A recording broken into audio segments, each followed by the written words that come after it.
The man had just finished steaming 2 big buns, but when he looked down, they'd somehow turned into a pair of women's pajamas. And the woman had simply wanted to take a bath, only to find the tub suddenly overflowing with bean sprouts. Both of them were completely dumbfounded, each convinced they were just seeing things. But the next morning, their beds had somehow merged into one.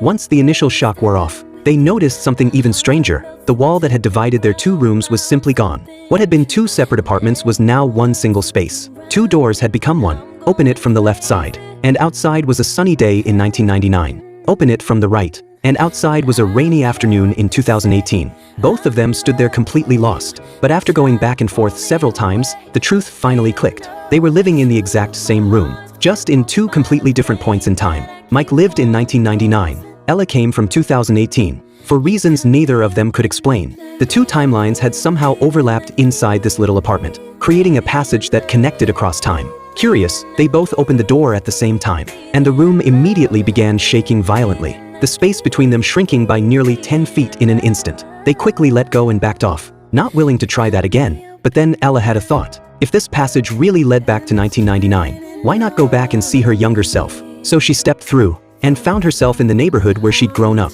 Seeing her younger self with her father, she felt extremely emotional. She started moving toward them, but the next second, the entire world around her began to collapse. Meanwhile, Mike had his own question burning in the back of his mind. What did his future actually look like? So he sat down at a computer in 2018 and typed in his own name. The room started shaking immediately. Both of them froze and stepped back. That's when they understood the rule. The door could take them across time, but they could never make contact with their own past or future selves. Not in any way. With no other choice, they accepted what was happening and settled into something neither of them had ever imagined.